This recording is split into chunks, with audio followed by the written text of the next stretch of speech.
Hello friends, આજે આપણે બનાવશું બ્રેડના પકોડા. પકોડા બનાવવા માટે મેં મીડિયમ સાઇઝના 6 બટેટા લીધા છે અને તેને આવી રીતે વચ્ચેથી કટ કરી લઈશું. વચ્ચેથી કટ કરવાથી તે સરસ રીતે ચડી જાય છે. પછી તેમાં એડ કરીશું મીઠું અને તેને સારી રીતે ઢાંકીને 15 મિનિટ માટે ધીમા તાપ પર ચડવા દઈશું. 15 મિનિટ થઈ ગઈ છે. આપણે બટેટા ચેક કરી લઈશું.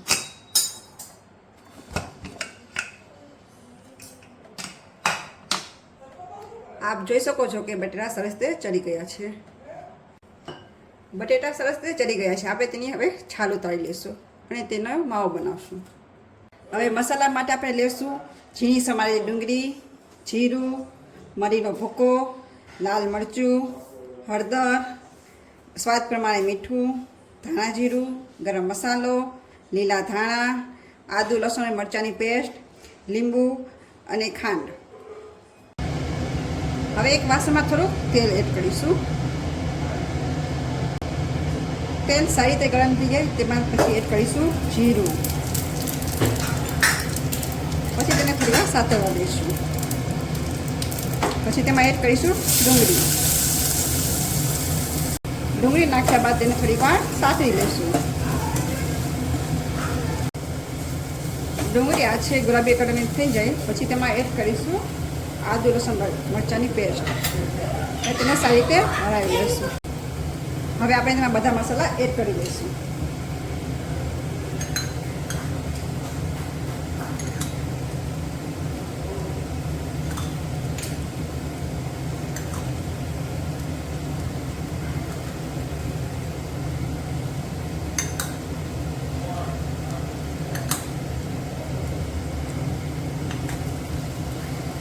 હવે તેને સારી રીતે મિક્સ કરી લઈશું ને થોડીક વાર રહેવા દઈશું. હવે તેમાં ક્રશ કરેલા બટેટાને એડ કરીશું.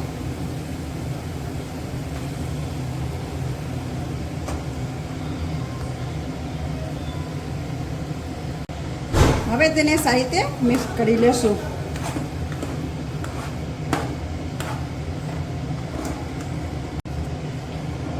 હવે આપ જોશો કે બધું સારી રીતે મિક્સ થઈ ગયું છે. હવે ઉપરથી નાખશું લીલા ધાણા. હવે બેટર બનાવવા માટે મેં લીધો છે 1 વાટકો ઘઉંનો લોટ. તમે ઘઉંનો, ચણાનો કે મેંદાનો લોટ પણ લઈ શકો છો, પણ અમે ઘઉંના લોટના જ ખાઈએ છીએ એટલે મેં ઘઉંનો લોટ લીધો છે. સ્વાદ પ્રમાણે મીઠું, થોડી હળદર. હવે તેમાં પાણી ઉમેરતા જશું અને બેટર તૈયાર કરતા જશું. હવે આપ જોશો કે આપણું બેટર તૈયાર છે. હવે આપણે તેલ ચેક કરી લઈશું. તેલ હજી આવ્યું નથી. હવે તેલ સારી રીતે ગરમ થઈ ગયું છે. હવે આપણે તેમાં પકોડા કરશું.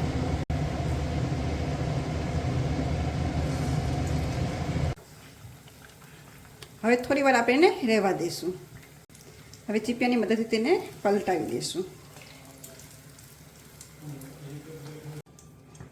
હવે આપણે બીજી સાઈડ ચેક કરી લઈશું. જોશો કે સરસ રીતે થઈ ગયું છે. હવે આપણે એક પ્લેટમાં કાઢી લઈશું.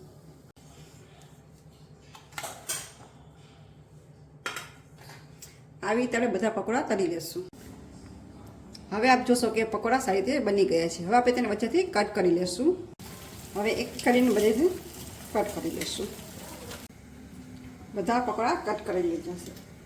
આપ જોઈ શકો છો તે કેટલા મસ્ત બન્યા છે.